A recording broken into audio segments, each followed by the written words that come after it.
हमारा 12th का जो चैप्टर चल रहा है वो स्नाइपर चल रहा है। इसके जो क्वेश्चंस हैं वो हमने डिस्कस किए हैं, लेकिन कुछ तो रह गए हैं, इनको हम आज डिस्कस करने की कोशिश करेंगे। सवाल नंबर 6 जो है, the sniper saw the enemy car right in front of him but was unable to fire at it। जो ही स्नाइपर ने अपनी दुश्मन की कार अपने सामने देखी, लेकिन वो इस पर गोली नहीं चला सका। How would you describe the state he was in. वो इस वक्त किस सिचुएशन में था, किस सूरत हाल में था। Choose the appropriate words. Disappointed, angry, helpless, all of the above. ये तीनों इसमें आते हैं। वो डिसअपॉइंटेड भी था, एंग्री भी था, हेल्पलेस भी था। अब सवाल नंबर 7 जो है, why did the sniper kill the man in the armoured car and the old man. जो आर्मर्ड कार में वो आदमी था, स्नाइपर ने इसको क्यों मारा, और जो वहाँ वो औरत बैठी थी वो क्यों मारी। इसका जवाब, the sniper killed the man in the armoured car otherwise he would have shot the sniper dead. अगर वो इसको नहीं मारता तो वो एनिमी, दुश्मन, वो स्नाइपर को मारता। He shot dead the woman because she was an informer. तो जहाँ तक इस औरत का ताल्लुक था, इसने इसको क्यों मारा, वो एक इन्फार्मर थी, जासूस थी, जिसको हम कहते हैं वो मुखबिर थी। 8th question, how was the sniper injured, how did he realise that he had been hit.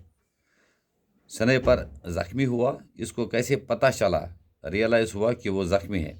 From the opposite रूप ए shot rang out and the sniper dropped his rifle with a curse. The rifle clattered to the ground roof. He bent to pick the rifle up. He could not lift it. He realized that he had been hit. जब opposition की तरफ से गोली चली तो इसने अपना बंदूक उठाना चाहा, लेकिन वो उठा न सका। इसका मतलब है कि इसने रियलाइज़ किया कि मेरी जो ये आर्म है ये ज़ख्मी हो गई है। इस तरह इसको पता चला कि मैं ज़ख्मी हूँ। Question number 9, how did he assess the damage to his hand, what was his diagnosis. तो इसने फिर क्या किया, जब वो ज़ख्मी हुआ इसने अपने हाथ के लिए वो क्या किया, तो इसका डायग्नोज क्या था। The sniper crawled back to the parapet with his left hand. He felt the injured right forearm, blood was oozing through the sleeve of his coat. He had a deadened sensation as if the arm had been cut off. He had a hole in his bone। जो गोली opposition की तरफ से आई थी, oppose enemy की तरफ से आई थी, तो वो इसको लग गई थी, जिसकी वजह से इसकी हड्डी टूट गई थी। वो अब इसको ऊपर न उठा सकता था। इस तरह से इसका जो खून था वो बह रहा था। Question number 10, the sniper realised that his escape was difficult because complete the sentence। अब स्नाइपर को लगा कि इसको भाग जाना यहाँ मुश्किल था, इसके लिए काफ़ी मुश्किल था। तो his escape was difficult because the enemy covered his escape। क्योंकि वहाँ जो चारों तरफ थे वो गिरा हुआ था, हर तरफ से दुश्मन ही दुश्मन थी। क्वेश्चन नंबर 11 जो है, how did the sniper trick the enemy, sniper did his trick work. फिर इसने कौन सी चाल चली, क्या इसकी चाल कामयाब रही। The sniper took off his cap, he placed it over the muzzle of his rifle. तब इसने क्या किया, इसने वो अपनी वो हैट, कैप जो इसके सर पर थी, इसने वो बंदूक के नाले पर आगे लगा दी। Then he pushed the rifle slowly upward over the parapet until the cap was visible from the opposite side of the street. ताकि जो दुश्मन है वो देख ले कि ये कोई आदमी बैठा था, जो इसने ये टोपी बंदूक की नली के आगे लगा दी। Immediately there was a noise of a shot, a bullet pierced the center of the cap. He slanted the rifle forward. The cap clipped down into the street। जो ही अपोजिट, जो ही इसके दुश्मन ने गोली चला दी तो वो जो गन था वो कोचे में गिर पड़ा। Then he caught the rifle in the middle and dropped his left hand over the roof and left it hang lifelessly. After a few moments, he let the rifle drop to the street. Then he sank to the roof, dragging his hand with him. He crawled quickly to his feet and peered up at the corner of the roof. The other sniper saw the cap and the rifle fall. He thought that he had killed his man. The Republican sniper, the sniper's trick had worked. It had succeeded। तो इसने ये चाल चली, इसने अपनी तरफ से पूरा जो जाल बिछाया था वो कामयाब रहा। जो ही इसके राइफल नीचे गिर गई, कोचे में गिर गई, तो दुश्मन को पता चल गया कि शायद मेरा दुश्मन मर गया। इस तरह से इसकी चाल कामयाब रही।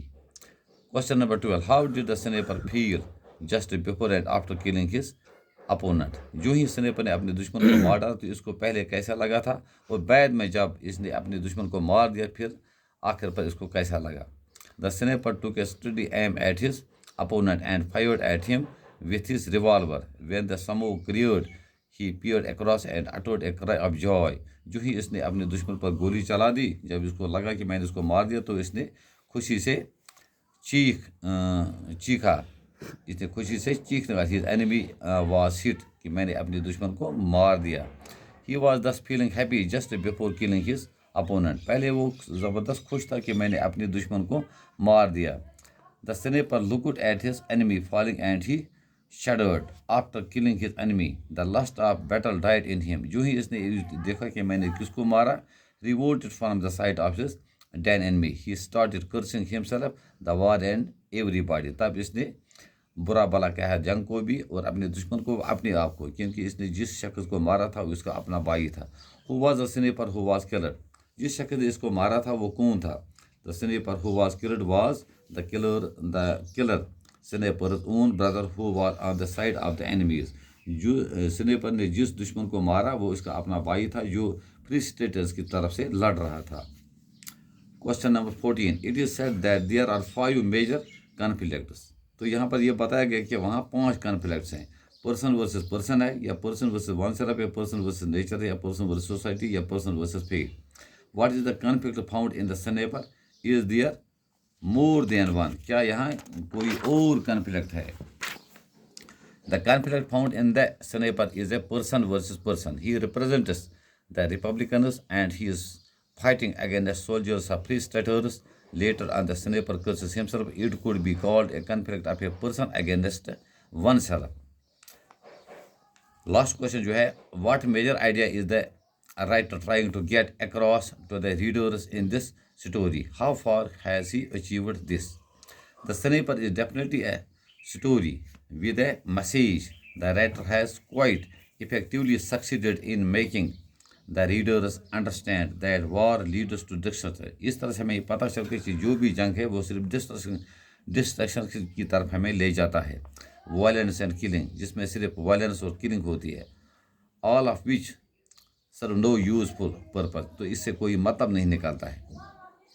The sniper indulges in violence out of his love for a united Ireland, but in the process he kills his own brother.